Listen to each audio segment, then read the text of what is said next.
You may wonder why I wear sunglasses and a hat outdoors. As I discussed in my first video I made for YouTube back in 2023, I suffer from a corneal eye disease called Fuchs dystrophy, where it is very difficult to see things for glare and shadows. Now, this is an eye disease that will eventually require corneal surgery, but a lot of people have this disease and never know they have this disease because they go to the grave. And in my case, it looks like it's been pretty slow so far. I think it is very possible that the Impressionist artist Edward Degas had Fuchs dystrophy. He never became fully blind in late life, as he was able to walk around Paris unaided. Still, he lost his ability to make art. I walk around the landmark medical complex every day. Since I retired, I walk around at 3 laps, which is roughly 51 minutes. Now, a lot of weather can happen in 51 minutes.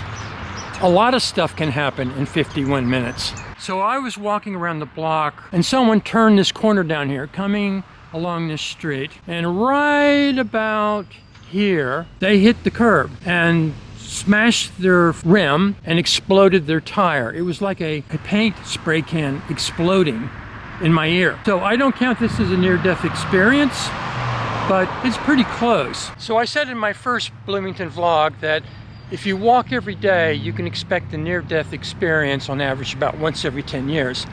But now that I'm walking an extra 20 minutes a day, that may shorten that time from 10 years to something less. There used to be a joke in Bloomington many years ago that when the students left in the summer, you could sleep in the middle of the street. That is no longer true. Bloomington has a lot more people year-round. All the streets are kind of small and dinky, so you can never get away from the traffic. And so recording is very difficult out here in the wild, especially since I have a lot of trouble walking and talking at the same time. There are a lot of homeless people on my side of town. I've never gone walking on the landmark plaza and never seen at least one homeless person. The average is somewhere between 3 or 5. My mythical college town, Stonesthrow, is modeled on Bloomington, Indiana. Both are landlocked Midwestern towns. Lake Michigan is a good 100 miles away from Stonesthrow. There's a scene early in chapter 17 of Icarus Transfigured where Emma and Aidan discuss seagulls hanging out on the parking lot of a restaurant they visited. A range is estimated for how far these seabirds will venture inland in pursuit of McDonald's French fries. The distance is gauged to be about 100 miles, and yet the protagonist of Icarus Transfigured meets with 2 seafaring men, both of whom are presumed to be homeless. The first one is a pirate with a metal detector who turns up in chapter 4. And the second one, the more menacing of the 2, is a sightless, speechless ghoul who turns up in chapter 15. Most homeless people are not dangerous. In fact, only a handful may be described as colorful. Few people walk the sidewalk as much as I do. And so I have become attuned to the giveaways of a homeless person in the vicinity. Clothes, grooming, accoutrements, and a weaving manner of walk.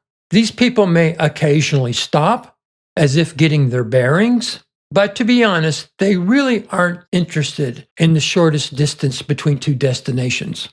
Mostly the homeless want to stay out of sight. Bloomington offers many trees to hide behind. There are a lot of green spaces in Bloomington, despite there being few parks. You will be ill-advised if you go seeking adventure in one of these green spaces. For the most part, they are stray strips of land between commercial properties or boundary woods abutting railroad tracks. They are too small and irregular in shape to be developed. And if they are anywhere near a steep drainage ditch, as there are many ditches and canals in Bloomington, they are perilous to encounter in the undergrowth. This little area here between apartment complexes and the medical complex is sort of a swamp. It's sort of a little wilderness area. A lot of groundhogs live here. You find the same situation on the other side where I live. And it's one of those no man's lands where you really can't walk through here because it's just impossible. Deer use these green spaces as conduits to get across town, but you are more likely to run into a homeless encampment in one of these places. On my side of town, on the far west side, I am ringed by trees. These trees are misleading. To the north is a tree-lined railroad track.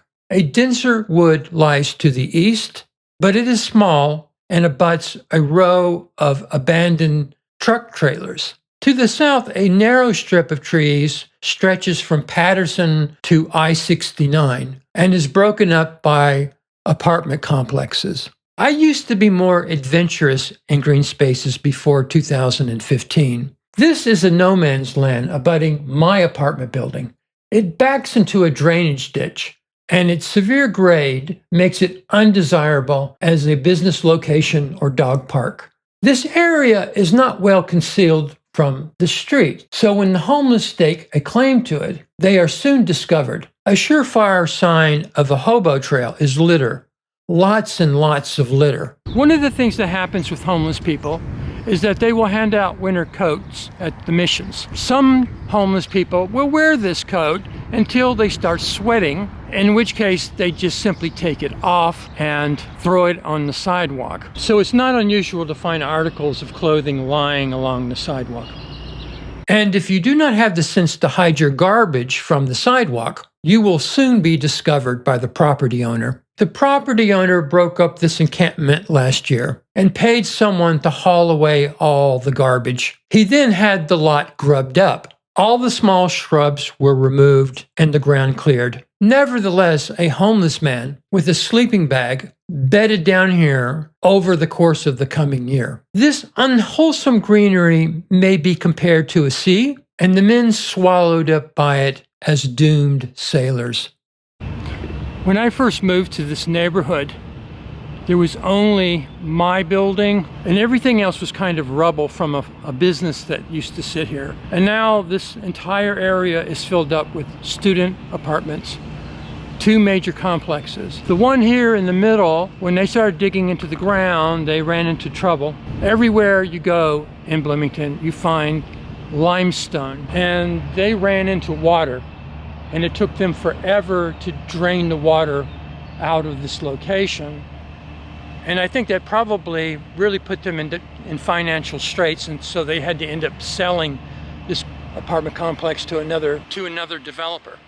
Okay, this is the ridge that runs along the back of our property and divides the medical complex from the apartment complexes. And as you can see here, where they stopped building this brick wall, there's this outcrop of limestone sediment, which used to be here, and they had to blast away to dig into the side of this hill. These outcrops are everywhere in Bloomington. 300 to 500 million years ago, in the Paleozoic era, Indiana was near the equator and submerged in a shallow inland ocean filled with corals, crinoids, and brachiopods. When I lived on the north side of town, close to the IU Stadium, I could go digging in the ground and pull up loads of crinoids. Here is my stash of them. Geodes are everywhere around here, especially down toward Lake Monroe. I have many of these too.